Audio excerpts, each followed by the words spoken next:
AIMM ने भी उतार दिया ताहिर हुसैन को, तो कहीं वो मुसलमान वोट जो है वो कट तो नहीं जाएगा, बढ़ तो नहीं जाएगा। देखो जी, चुनाव में आपके चैनल के माध्यम से कहना चाहता हूँ, मैं भी लड़ लूंगा। अगर मुझे फंडिंग मिले, बीजेपी मुझे भी दे तो मैं भी लड़ लूंगा। वैसे साहब तो सिर्फ जिसे पैसा दोगे वही चुनाव लड़ लेगा। आप भी लड़ लोगे, मैं भी लड़ लूंगा, ये भाई भी लड़ लेंगे, ये भी लड़ लेंगे। फंडिंग मिलती है, पैसे की उन पे कोई कमी नहीं है। मुझे ही पैसा दिलवा तो मैं भी चुनाव लड़ूंगा। वोट काटू पार्टी कोई भी बन सकता है पैसे लेके। ओवैसी बी टीम है, वो सिर्फ वोट काटने का काम करती है। कैंडिडेट 2 सीटों पर क्यों उतारे हैं, बाकी 68 सीटों पर क्यों नहीं चुनाव लड़ रहे? सिर्फ वोट कट रही है अली मेहंदी को वोट देने से। आपको किस बात का डर है? आपको किस बात का डर है? मुझे किस बात का डर है? वोट कटवा कर बीजेपी को निकाल देंगे। आपको ये डर है कि बीजेपी आ जाएगी? मैं ये कहना चाहता हूँ, इनको ये डर है कि बीजेपी आ जाएगी। क्या सेंटर में बीजेपी नहीं है? कोई प्रॉब्लम उससे? दंगा हो चुका था, 2 दिन से दंगे लगातार चल रहे थे। आपको छोड़ दिए। अली मेहंदी कालकाजी में रहते हैं।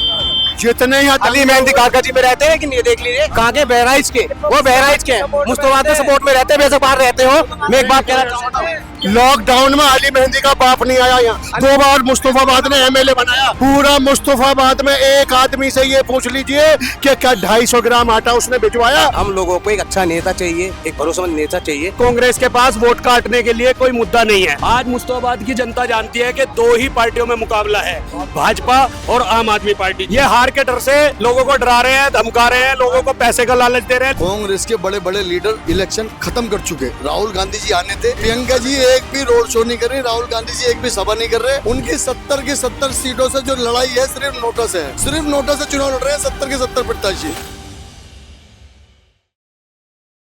हेलो दोस्तों, आप देख रहे हैं फैक्ट पोस्ट और आपके साथ मैं हूं शाहबाज। फैक्ट पोस्ट का कारवा आ चुका है मुस्तफाबाद विधानसभा क्षेत्र में, जहां पर ऑल इंडिया मजलिस-ए-इत्तेहादुल मुस्लिमीन ने ताहिर हुसैन को टिकट दिया है और इसकी वजह से ये जो सीट है वो बहुत हॉट हो गई है और यहाँ पर मुकाबला ज़बरदस्त हो गया है। आम आदमी पार्टी की तरफ से आदिल अहमद को टिकट दिया गया है, जबकि कांग्रेस की तरफ से यहाँ पर अली मेहंदी को टिकट दिया गया है। सवाल ये है कि तीनों ही मुस्लिम हैं, क्या इन तीनों के अंदर मुसलमान वोट बढ़ तो नहीं जाएगा? मुस्तफाबाद के क्या मुद्दे हैं, किन मुद्दों पर पब्लिक वोट करेगी और किन मुद्दों को लेकर जनता के बीच यहाँ के नेता जाएंगे, देखना दिलचस्प होगा। आइए लोगों से बात करते हैं और ज़रा उनसे समझते हैं कि मुस्तफाबाद के क्या मुद्दे हैं, किन मुद्दों पर वो वोट डालेंगे। ये मुस्तफाबाद इलाका है और हम देख रहे हैं यहाँ पर लोगों से बात कर रहे हैं। क्या माहौल लग रहा है चुनाव का? चुनाव का माहौल जी आम आदमी पार्टी के पक्ष में जा रहा है जी। अच्छा, क्यों? आज यूनुस साहब ने खूब काम कराया। गली गली, पतली से पतली गली बनवा दी मुस्तफाबाद की। आम आदमी पार्टी ने खूब काम कराया। मुस्तफाबाद में ऐसा नहीं है काम की कमी हुई हो, खूब काम हुआ है। जो जितना काम रुका हुआ था ना, सारे काम हुए मुस्तफाबाद में। और लोगों से बात करेंगे। क्या माहौल है इस बार? माहौल यही है इस बार, केजरीवाल क्यों आएंगे? क्यों आएंगे? केजरीवाल सबके लिए सारे काम कर रहे हैं। जैसे कौन कौन से काम किए? कौन से काम कर रहे हैं? ये महिलाओं के लिए फ्री कर रहे हैं और स्कूल और अस्पतालों में अच्छी केयर होती है, 1 रुपया भी नहीं लगता। लोगों का कहना है कि यहाँ पर वोट बढ़ जाएगा मुसलमानों का। नहीं नहीं, ऐसा कुछ भी नहीं। एक तरफा वोट है केजरीवाल। अच्छा, आप बताइएगा। यहाँ तो हम अली मेहंदी को वोट करेंगे सीधे। हाँ? अली मेहंदी को वोट की जाएगी। अली मेहंदी को? हाँ, बिल्कुल। अच्छा, क्यों बताओ? अली मेहंदी युवा नेता है, लोगों को समझने वाले हैं। और ये देख लिए इस वक्त में मुस्तफाबाद में सबसे ज्यादा जरूरत है वो अली मेहंदी की जरूरत है। ठीक है, लेकिन युवा तो आदिल अहमद भी है। आदिल अहमद साहब की अच्छी बात है। आदिल अहमद साहब नए हैं यहाँ के लिए। अली मेहंदी साहब पिछले 12-13 साल से मुस्तफाबाद के लिए मेहनत कर रहे हैं। अच्छा, और सभी जानते हैं कि आदिल अहमद जो है अभी नए कैंडिडेट हैं। उनके बारे में कोई जानता नहीं, पहचानता नहीं है। अच्छा, ठीक है, हम नए आदमी को आते ही अपना लीडर बना लें तो शायद ये मुस्तफाबाद के लोगों को गवारा नहीं होगा। भाई वोट कटने के अलावा कुछ नहीं होगा। अली मेहंदी को जिताने से मैं खुद ही जिता देता हूँ, अगर मुझे लग रहा होता वो जीत रहे हैं। सिर्फ वोट कट रही है अली मेहंदी को वोट देने से। तो आपको किस बात का डर है? वोट कटने का डर है मुझे। किस बात का डर है? अली मेहंदी आमिर भाई वोट कटवा कर बीजेपी को निकाल देंगे। आपको ये डर है कि बीजेपी आ जाएगी? मैं ये कहना चाहता हूँ, इनको ये डर है कि बीजेपी आ जाएगी। क्या सेंटर में बीजेपी नहीं है? ऑल इंडिया बीजेपी है नहीं है? कोई प्रॉब्लम उससे? कोई प्रॉब्लम नहीं है। हम लोगों को एक अच्छा नेता चाहिए, एक भरोसेमंद नेता चाहिए जो मुस्तफाबाद की परेशानियों को सुन सके। आपको पता होगा मुस्तफाबाद के अंदर अभी कुछ टाइम पहले कुछ दंगे हुए थे जिसको भाईचारा खराब किया गया था। उस वक्त में हादी यूनुस साहब यहाँ के MLA साहब थे, लेकिन उन्होंने की तरफ से कोई भी प्रक्रिया नहीं आई थी। किसी भी कोशिश होगी मेरी आवाज़ सबके पास पहुँच जाएगी।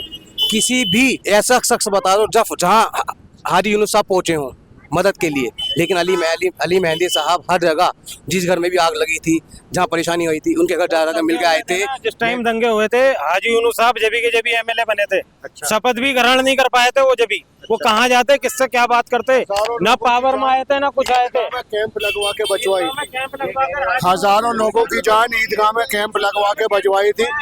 और एक बार किसने बचाई थी जान? हाजी यूनुस साहब ने? नहीं, ये झूठ बोलना का चाहते हैं। एक्चुअली क्या था, उस वक्त में दंगा हो चुका था, ईदगाह में लोग तब आए थे जब दंगा हो चुका था, उसके बाद लोग भाग के अपने यहाँ पर आए थे। दंगा हो चुका था, 2 दिन से दंगे लगातार चल रहे थे। छोड़ दिए। अली मेहंदी वो कालकाजी में रहते हैं, जितने यहाँ अली मेहंदी कालकाजी में रहते हैं, लेकिन ये देख लीजिए कहाँ के, बहराइच के, वो बहराइच के हैं, मुस्तफाबाद में सपोर्ट में रहते हैं, बेशक बाहर रहते हो। मैं एक बात कहना चाहता हूँ, लॉकडाउन में अली मेहंदी का बाप नहीं आया यहाँ, 2 बार मुस्तफाबाद ने एमएलए बनाया। लॉकडाउन पूरा चलता, पूरा मुस्तफाबाद में एक आदमी से ये पूछ लीजिए कि क्या 250 ग्राम आटा उसने भिजवाया? अली मेहंदी और अली मेहंदी का बाप। अली मेहंदी एडवोकेट लगाता अपने आप को, सुप्रीम कोर्ट का वकील कहता।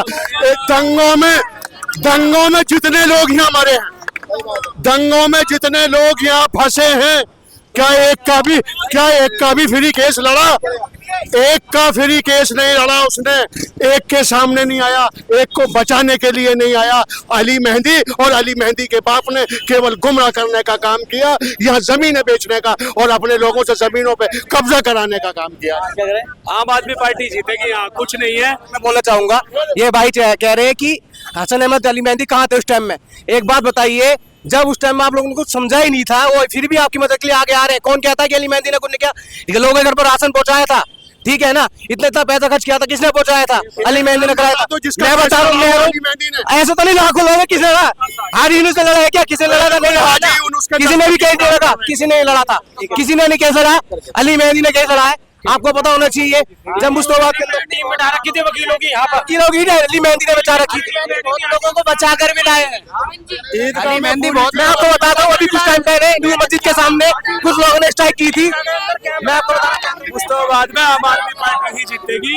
ये सारे प्रोपेगेंडे चलाए जा रहे हैं, दंगों की बात करी जा रही है, दिल्ली दंगों की बात करी जा रही है, और चुनाव के अंदर कोरोना की बात करी जा रही है, मरकज की बात करी जा, और इनके पास, कांग्रेस के पास वोट काटने के लिए कोई मुद्दा नहीं है। लेकिन जनता जान चुकी है मुस्तफाबाद विधानसभा की कि वोट कटवा पार्टी कौन है और जीतने वाली पार्टी कौन है। आज मुस्तफाबाद की जनता जानती है कि 2 ही पार्टियों में मुकाबला है, भाजपा और आम आदमी पार्टी। जैसे दिल्ली के अंदर माहौल है, ऐसी हमारी विधानसभा का माहौल है। आम आदमी पार्टी ही भाजपा को 30 से 40 हजार वोटों से यहाँ से हराएगी, आम आदमी पार्टी। और ये लोग जो कांग्रेस के लोग लड़ रहे हैं सड़कों पर, दिखाइए, ये सड़क पर लड़ रहे हैं, झगड़ा कर रहे हैं, इनकी हताशा है।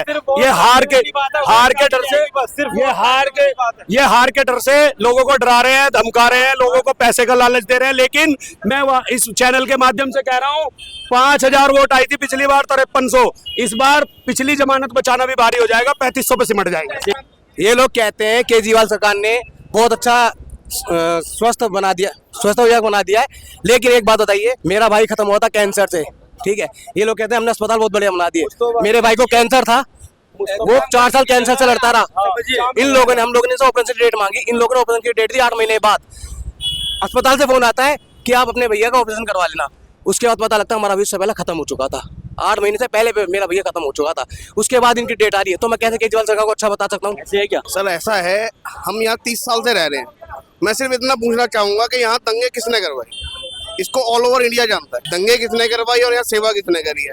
30 साल से रहते हैं हम लोग यहाँ पर, हमें खुद अपनी जान बचानी भारी पड़ी है। हम लोगों ने अपनी जो जान बचाई है खुद अपने आप बचाई, हमें कोई बचाने वाला नहीं आया। हम किसी को सपोर्ट नहीं करते, किसी के लिए गलत नहीं कहते। तो हर किसी के अपने अपने दावे हैं, हर कार्यकर्ता ये चाहता है कि उसके नेता का झंडा बुलंद हो, और यही वजह है कि यहाँ पर जो आपने देखा है कि किस तरीके से लोग आपस में भिड़ते हुए नजर आए हैं। कुछ और लोग हमारे साथ मौजूद है। क्या माहौल है यहाँ का?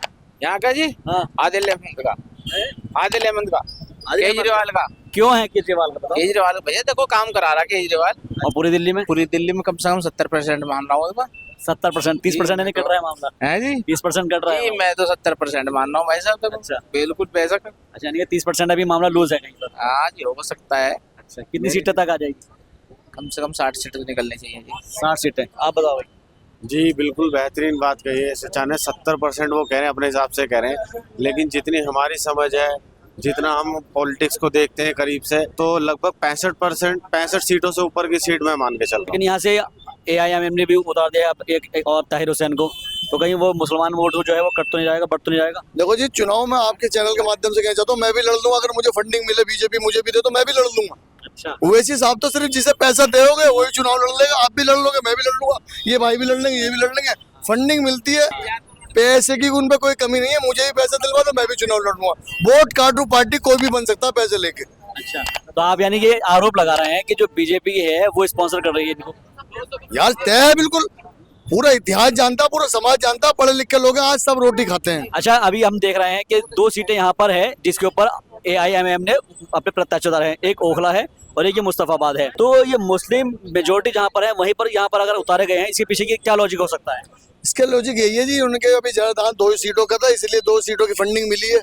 जब अगली बार 4 सीटों की मिल जाएगी तो 4 सीटों पर लड़ लेंगे वो। उन्हें तो फंडिंग से मतलब है। हैदराबाद से पैसा कमाने आए थे, चले गए। अब दोबारा आएंगे पैसा कमाने अगले 5 साल बाद, फिर चले जाएंगे। हाँ, बताओ। आप ये बताइए 70 सीटों में सिर्फ 2 सीटों पर ओवैसी साहब ने कैंडिडेट 2 सीटों पर क्यों उतारे हैं, बाकी 68 सीटों पर क्यों नहीं चुनाव लड़ रहे? कांग्रेस के बड़े बड़े लीडर इलेक्शन खत्म कर चुके। राहुल गांधी जी आने थे, उन्होंने बिल्कुल यहाँ आने के बाद सर्वे उन्हें सब हमसे ज्यादा होता। उन्होंने आने के से पहले ही मना कर दिया कि भाई इलेक्शन हम हार रहे हैं, चुपचाप बैठ जाओ। प्रियंका जी एक भी रोड शो नहीं कर रही, राहुल गांधी जी एक भी सभा नहीं कर रहे। उनकी 70 की 70 सीटों से जो लड़ाई है सिर्फ नोटा से है। सिर्फ नोटा से चुनाव लड़ रहे हैं 70 के 70 प्रत्याशी। ये हमारे अली भाई हैं, 5300 आई थी। मैं दावे के साथ कह सकता हूँ, मेरी बात लिख लेना और चला देना, 300 350 वोटों पर सिमट जाएंगे। आदिल भाई की पॉपुलैरिटी का आपको अंदाजा लगाना है तो इस बात से लगा लीजिए, यहाँ राहुल गांधी आने वाले थे, नहीं आए। यहाँ योगी जी आने वाले थे, नहीं आए। जी, यहाँ योगी जी की सभा थी 29 तारीख को, लेकिन उन्हें पता लगा है कि हाँ ये सीट एक तरफा आदिल अहमद खान पे जा रही है, तो उन्होंने भी अपनी यहाँ की सभा कैंसिल कर दी है। बिल्कुल, ये बात आप पता लगा सकते हैं। अभी तो योगी जी को भी सीट पर हमारे जलुए दिखेंगे। ऐसा जोश है, आज वोट है तो आज ही दबा दूंगा बटन में, इतना जोश है। अभी 5 तारीख तक का इंतजार करना झाड़ू का इतना जोश है कि सुबह सबसे पहले वोट मेरे बूथ पे मेरी होगी। अच्छा, झाड़ू के लिए, और पहली वोट होगी। और जिस दिन वोट खुलेंगे तो आदिल को मैं तो, अगर मेरा बस चले ना, 5 लाख से जिता दूं। कह चुकी है कि हम 12 सीटों पर उम्मीदवार मतलब जीतने की कोशिश करेंगे हम। अच्छा, बाकी उन्हें 12 पे उन्होंने कहा है। इतना करा दी उनकी तो कह देना। नहीं, मतलब उन्होंने ये कहा कि हम 12 पे हमें उम्मीद लग रही है जीतने की, बाकी सीटों पे उन्हें भी उम्मीद नहीं है। आप कुछ उसी पे सीटों की बात कर रहे थे। दिल्ली के अंदर लगभग 25 सीटें ऐसी हैं जहाँ मुस्लिम इफेक्ट डालते हैं अच्छा खासा, और 5 सीटें तो प्योरली लगभग मुस्लिम ही हैं। लेकिन वो सिर्फ इन 2 सीटों पे आ रहे हैं क्योंकि इन 2 सीटों का समीकरण कुछ ऐसा है कि अगर थोड़ा इधर उधर वोट कटवा दिया जाए तो वहां से भाजपा जीत सकती है। सिलमपुर में कोई फर्क नहीं पड़ने वाला, मटिया महल में कोई फर्क नहीं पड़ने वाला। पिछली बार 2020 में जैसे वोट पड़ा था कांग्रेस को, उस जमाने में 5000 वोट मिला था। इस बार 500-700 रह जाए कोई बड़ी बात नहीं होगी। मैं भी ये बात बोल रहा हूँ, 500-800 रह जाए कोई बात नहीं, बड़ी बात नहीं। सिर्फ नोटा से चुनाव लड़ने की कोशिश करिए, लेकिन इंशाल्लाह नोटा से भी हारेगी वो। इस बार जीतेगा उसका आगे। मुस्तफाबाद की आवाम बहुत समझदार है, बहुत दानिशमंद है। उसने पिछली बार भी वोट एक तरफा दिया था और इस बार भी आम आदमी पार्टी को एक तरफा देगी, क्योंकि आम आदमी पार्टी ने जो काम करके दिखाए हैं पूरी दिल्ली के अंदर, मुस्तफाबाद के अंदर। और दूसरी बात यह, हमारे यहाँ से आम आदमी पार्टी ने जो आदिल भाई को भेजा है, समझदार, दानिशमंद, पढ़े लिखे नौजवान साथी हैं जो, और अरविंद केजरीवाल के साथी हैं। 9 लोगों की टीम में से एक आदमी है, उनकी पकड़ अच्छी है। इंशाल्लाह हमारे ये जीतेंगे तो हमारे इलाके के अंदर और ज्यादा से ज्यादा काम होंगे। एक सवाल ये है कि यहाँ पर MIM ने जो प्रत्याशी उतारा है उसमें कहा जा रहा है कि वो उससे कहीं वोट बढ़ जाएगा, मुसलमानों का वो वोट डिवाइड हो जाएगा, क्योंकि 40% मुसलमान है, बाकी 60% में अदर रिलीजन के लोग आते हैं। क्योंकि यहाँ की जनता समझदार है, ओवैसी बी टीम है, वो सिर्फ वोट काटने का काम करती है। मुस्तफाबाद की जनता अच्छे से जानती है कि भाजपा को जो हरा सकती है वो आम आदमी पार्टी हरा सकती है। लेकिन हम देख रहे हैं यहाँ पर जो है हैदराबाद वाले ओवैसी साहब जो है बड़े चक्कर लगा रहे हैं। देखो हैदराबाद से मिलेगी तो चक्कर तुम भी लगाओगे, हैदराबाद फंडिंग मिलेगी तो चक्कर मैं भी लगाऊंगा, चक्कर ये भी लगाएंगे। करोड़ों रुपए के बैग आए, सबको पता है, करोड़ों रुपए के। अच्छा, ये जो हैदराबाद से इम्तियाज जलील और ये आए हुए हैं ना, ये सिर्फ पैसा कमाने आए हुए हैं, इनके पे इसकी कुछ नहीं है। इम्तियाज जलील अपनी सीट खुद हारे और ये यहाँ हराने आए हुए हैं, लेकिन इनका ये मामला नहीं चलेगा। ताहिर साहब में पूरे सहानुभूति है, हमारे भाई हैं वो, लेकिन वोट के बात आएगी तो हम सिर्फ झाड़ू के साथी हैं। हम झाड़ू को वोट देंगे, अरविंद केजरीवाल को वोट देंगे। ताहिर को भी हमने चुनाव जिताया था तो सिर्फ झाड़ू से चुनाव जिताया। देखो मुस्तफाबाद की जनता काम के नाम पर वोट करेगी, और काम सिर्फ दिल्ली के अंदर अरविंद केजरीवाल ने किया है। जहाँ तक बात है भाजपा की, भाजपा के पास भी चुनाव लड़ने का कोई मुद्दा नहीं है। भाजपा की जो है पूरी तरीके से दिल्ली के अंदर हार होगी। ये लोगों का कहना है कि यहाँ पर जो है एक तरफा वोट पड़ेगा, और खासतौर पर ये कह रहे हैं कि आम आदमी पार्टी का जो एक तरीके से झाड़ू है वो एक तरफा चलने वाली है। 5 तारीख को जब वोट डाले जाएंगे तो ईवीएम का बटन किस पर दबेगा, ये देखना दिलचस्प होगा। 8 तारीख को जो रिजल्ट आएगा उसमें समझ में आ जाएगा कि यहाँ पर आदिल अहमद खान का परचम कितना बुलंद हो पाएगा, झाड़ू कितनी चल पाएगी, देखना दिलचस्प होगा। अगर आपको हमारी ये वीडियो पसंद आई तो वीडियो को लाइक कर दीजिए, चैनल को सब्सक्राइब कर लीजिए। कैमरा पर्सन उबैद के साथ मैं शाहबाज अहमद, मुस्तफाबाद विधानसभा क्षेत्र, दिल्ली फैक्ट पोस्ट।